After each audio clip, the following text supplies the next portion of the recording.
Some of the best chess players in the entire world claim that chess is 90% calculation, and yet, it is the most mystified and overly complicated area of chess. In today's video, I will be breaking down the proper way to approach chess calculation into simple steps that everybody should be able to follow regardless of their rating. And if you practice everything I teach you in this video, your calculation will greatly improve. First, let's define our terms. We need to understand what calculation and tactics are and their fundamental difference. Now, tactics can be broken down into patterns. There are things like forks, spins, skewers, checkmating patterns. So things like, smothered mate, all of those things are considered tactics. Now, calculation, on the other hand, is the act or the process of searching for these tactics. So you calculate to see if there is a tactic that works in this position, and you learn and practice tactics by doing things like puzzles so that you can calculate more accurately and faster. Now, literally all of chess boils down to what should my next move be? And the only way for us to actually answer this question correctly on a consistent basis is to improve our calculation. Now that we understand what calculation and tactics are, let's learn how to calculate properly. So the process of calculation can be split into the following parts: identifying the material count, identifying weaknesses, and those can be things like hanging pawns, spin pieces, weak squares, a weak king, and many, many more. And these apply to both your position and your opponent's position, especially your opponent's position, since it's going to be your move if you're calculating a tactic, but you need to be wary of the weaknesses within your position as well. After that, we have candidate moves, pattern recognition, and finally, resulting. And some people call it reciprocal thinking, but for the purposes of this video, we're just going to refer to it as resulting. Now, let's move over to the chessboard where we can actually take a look at every single one of these parts individually. First up, we have to talk about identifying material count. Now, why do we do this and why is this important? So whenever you're playing a game, you're going to be subconsciously, hopefully, be keeping track of the material count. And if not, then, well, you're going to be counting the material anyway before you're about to make a move, because you need to know what tactics to look out for. In this position, white is down a queen. So it doesn't really make sense to take this free knight, because even if you do it, you're still going to be down, well, a queen, right? That is still not going to be enough. If you count the material and you identify that you're down a queen, like in this position, you're going to be looking for tactics such as winning the enemy queen or checkmate, because you need an insane amount of compensation. Basically, knowing the material count is going to help you identify which tactics that you're going to be looking out for, and it's going to help narrow down the amount of moves you have to work through. Now, in this position, if you don't take a look at the material count whatsoever, you might just instinctively pick up this knight and call it a day. But the consequence of this move is that you're going to be completely losing. Instead, if you take a deeper look and identify the weaknesses in this position, which we're going to talk about in our next example, but this is a good way to introduce it, you'll notice that this king is very, very weak. This entire diagonal is blocked off by the bishop. There's a rook on the semi-open file, which stares down this h7 pawn. In an ideal world, if we could somehow get rid of h7 and just move our king out of the way, we would be checkmating black. And so this leads us to the beautiful move of knight g6 check. We sacrifice the knight. This is the only move that black has. And then we simply go king g1 or king g2. It doesn't really matter. Black has to play bishop h3. Rook takes, and this is checkmate. It's forced mate, and white wins the game. And as you can see, it's not that counting the material led us to find knight g6, but counting the material helped us identify that knight d3 isn't even a move that we should be looking at, and instead led us into the correct direction of looking for things like checkmating patterns, because, well, this king is also weak. Now, moving on to our second example, this is a great game that illustrates what it means to find weaknesses in the position.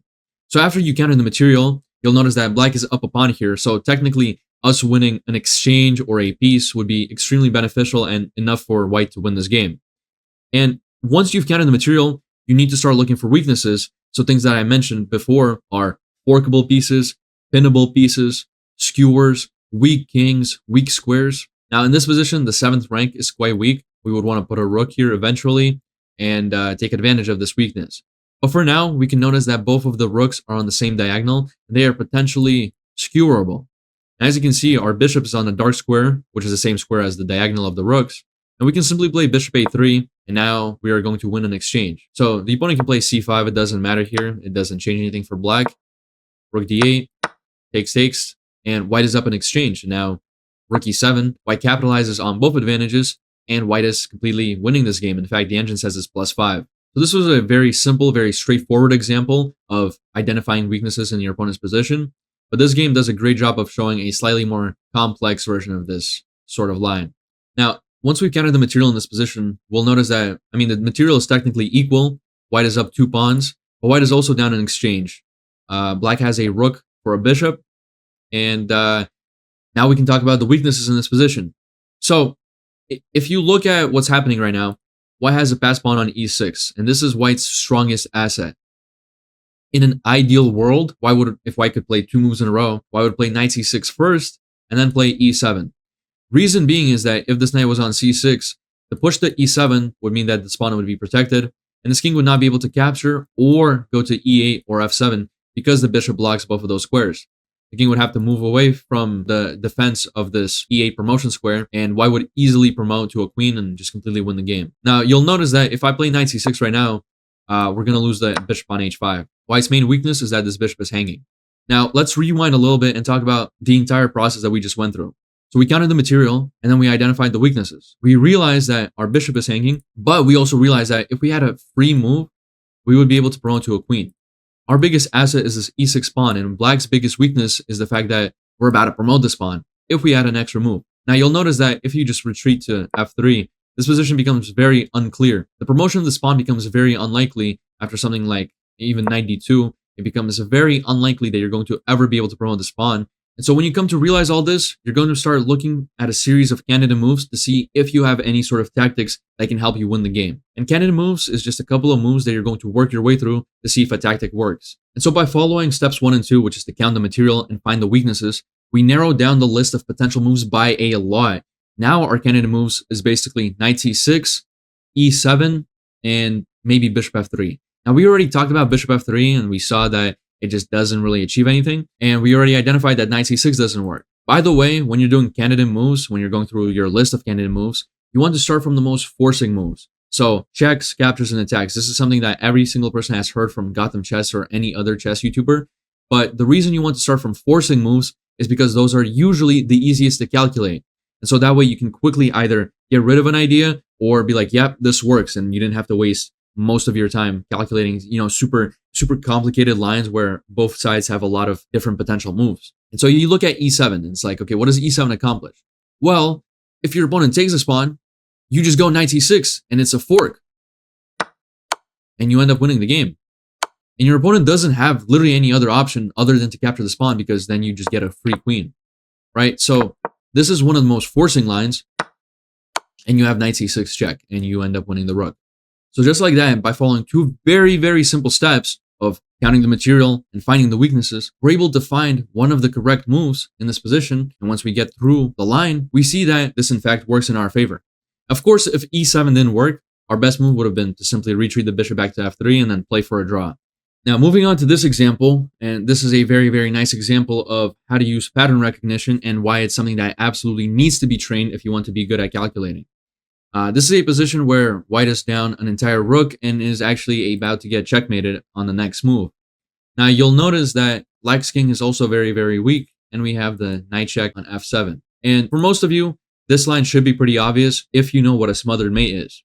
If you don't know what a smothered mate is, you might never find this move or this series of moves, and you might have a very, very difficult time with this. And the line goes knight takes f7, king g8, knight h6 check, king h8. By the way, if king f8, queen f7 would simply be checkmate. And after the king goes to h8, you go queen g8 check, sacrificing the queen. Notice that only the rook is able to capture the queen. The king cannot, because the knight protects the queen, right? So only the rook can capture the queen.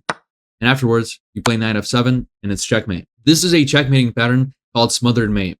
And the reason I'm showing this to you guys isn't to teach it to you. I mean, if you didn't know, now you know. But to show you the importance of having good pattern recognition. And pattern recognition in chess is a very easily trainable trait. It's one of the easiest things you can do, because all you really need to do to train your pattern recognition is to play a shitload of puzzles. You can get a bunch of puzzles on chess.com, or the same amount, but just for free on Lichess. And the thing with the puzzles that you get on these websites is they teach you how to find moves or combinations like these. They don't teach you how to calculate.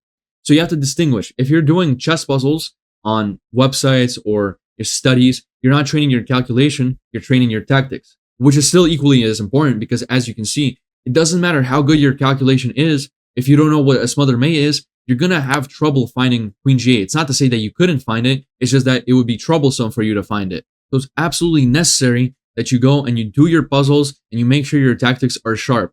That way, when you're calculating, it's going to be a lot easier for you to recognize certain patterns and be like, oh, this is a winning sequence, you know? And when I say pattern recognition, I'm not just talking about things like smothered mate. I'm also talking about things like pins, forks, skewers. Those are a lot easier to find when you've played through 1,000 of them, you know? If you've done 10 puzzles in your whole life, the chances of you finding some sort of fork or a sequence that leads to a fork is a lot lower. So it's extremely important to do both calculation and puzzle training. And this might lead you to the question of, well, how do I actually get good at practicing my calculation? Sure, tactics are easy to train as just puzzles, but how do we get good at calculating? And there's two answers to that. You can buy a book on calculation, or you can pull up Grandmaster games and find critical positions. Make sure you're not using an engine because that would defeat the whole purpose. And then calculate from those positions. So those are the two ways you can really study calculation well. You can also do this by studying your own games without an engine and then, verifying with an engine afterwards. But I would say calculation books and Grandmaster games are the two best ways to go. Now, the very final thing that you guys need to know when it comes to calculation, and this is something that I've already mentioned at the start of the video, and I've inadvertently done this in the earlier puzzles, is resulting or reciprocal thinking. This position illustrates this very well, and I'm going to explain what this concept is. Essentially, we can see right now that once we count the material, black is just up a pawn, and the weaknesses in this position include the very weak king and this weak diagonal. And so when you think about it, you would really want to play queen f6 or queen e5 as white, and then simply play queen h8. The problem with this is that your opponent just has bishop d4. So if you play queen f6 or queen e5, it's going to be the same move, bishop d4, and you're going to end up having to trade off all of your pieces. And, well, if you look at that, your opponent's a lot more active than you are, and you're still down a pawn, and you're about to be down 2 pawns. So you have to play e5 and then rook e4. This is a completely winning endgame for black because he is just so much more active, and you have no compensation for being down a pawn. So what resulting or reciprocal thinking is, it's the concept, and I was, by the way, introduced to this concept by Canada Master Azal Chua, who wrote about this and talked about this in his course on calculation. And this concept was previously mentioned and brought to existence by chess authors whom I'm not aware of.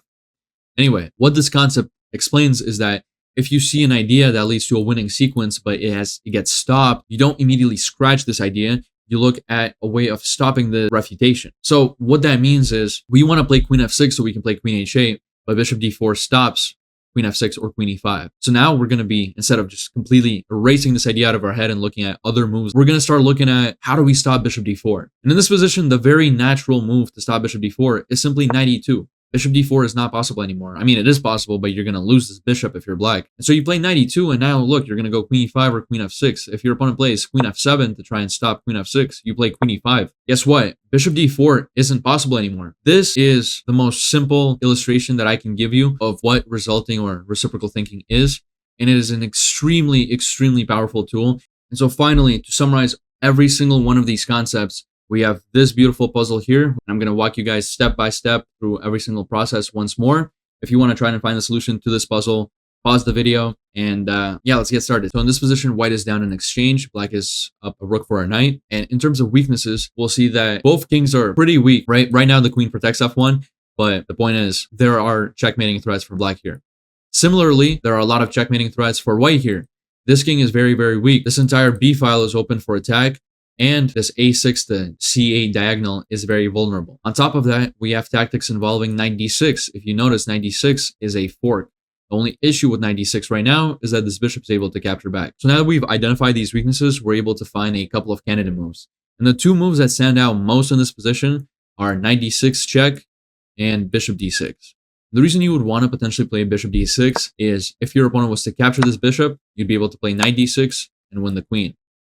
Now, when you look at bishop d6, the very biggest issue with it is that your opponent just doesn't have to take. Your opponent can play bishop e6 or bishop e8. It doesn't really matter.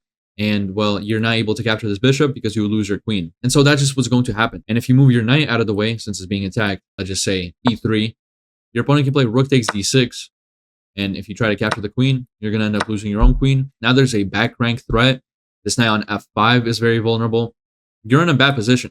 Like, you're completely losing here. So we can easily eliminate bishop d6 here. Now, if we look at knight d6 on the basis of this fork, of course this move fails. But what knight d6 also does is it opens up this diagonal on a6, which, as we've already identified, is a very weak diagonal for black. So of course, it's basically forced that black captures this bishop, because if black doesn't and plays king b8, you're going to win the queen, and at this point, no further calculation necessary. What's more kind of testing is bishop takes d6. And if you recall, I said to calculate moves in the order of checks, captures, and attacks. Now here, we're going to start with checks, captures, and attacks. The first check we can see is clearly queen a6. What happens after queen a6? Well, your opponent has two options. He can go king c7, or he can go king b8. If he goes king b8, then you just win the game basically on the spot. You have bishop takes d6 check, and after king a8, bishop takes c6, bishop takes c6, and queen takes c6. Funny enough, you can just change the pieces. You can sack your queen, and bishop takes c6 is also checkmate. So instead of king b8, we can look at the more testing move, king c7. After king c7, we see, once again, we have more checks. Queen takes a7. Now the only move for your opponent, and this is forced, is king c8. Now, if you played something like bishop takes d6 in hopes of checkmating your opponent here, you would realize that the biggest problem is queen f1. This is why it's absolutely necessary for us to identify our weaknesses as well, because if you just tunnel vision yourself and took this bishop, you'd now have to go queen g1. After queen takes g1, king takes g1, your attack's gone, and you're still down a point of material. So instead, we're going to look at other options. And the move in this position, and by the way, if we start with checks like queen a8 or queen a6, it actually doesn't matter at all. Your opponent can either go bishop b8 or just king c7 and just repeat moves. And so this wouldn't change anything whatsoever. This would just be a repetition. So those checks don't work, and those are really your only checks in this position. But the move here that we're looking at is bishop b5. And the way you find bishop b5 is because it stops f1. It prepares bishop a6, which would be checkmate. And if your opponent was to take, you have queen a6 now. And the point of queen a6 is that it attacks this bishop. Now both pieces attack the bishop. If your opponent goes to king c7, it doesn't matter. Bishop takes e6. The queen protects the bishop. It's checkmate. And if your opponent tried moving the other rook away to guarantee an escape square, you'd have bishop takes d6 because f1 is protected by the bishop. Now you don't have to worry. You don't have to play a forced move. Taking this bishop, queen c7, checkmate. And this is a puzzle where you have to use every single part of calculation that I mentioned in this video. We started off by looking at the material count, looking at the weaknesses. We set up two candidate moves based on those two previous factors. And then when we saw that bishop takes d6 doesn't work in the previous version without bishop b5, we didn't give up on the idea. We started looking further, so resulting or reciprocal thinking. And finally, we had to use pattern recognition to find a move such as bishop b5. And by the way, training your tactics isn't only possible through doing puzzles. There's other ways of doing it. Like you can train your board vision by practicing blindfolded chess, and there's various exercises you can do. But puzzles are just the most common, most straightforward, easy way of training these sort of patterns. So, ladies and gentlemen, this covers everything I wanted to show you guys in this video. It was a pretty long video and there's a lot to cover. And as you guys can see, calculating isn't really complicated. It's not easy, but it is simple. It requires a lot of work, but it's not something that needs to be mystified or make it seem like only a select number of people can do it. I can promise you guys that if you diligently follow each and every single one of the calculation steps that I've shown in this video, you're going to become a very, very good calculator. I don't know if that's the right word for that, but you guys get what I'm trying to say. Now, I hope you all enjoyed this video and found it useful. I am doing one-on-one chess coaching, so if you are interested in that, please email me at passpawnsmail@gmail.com. Let me know what your rating is, what your goals are, when you're free, and I will let you know if we can work together. Also, I have a chess improvement website. It's currently going through a lot of changes and updates. It's called chessbrain.org. Link is in the description. Now, ladies and gentlemen, thank you all so much for watching. Hope to see you all in the next video. Goodbye.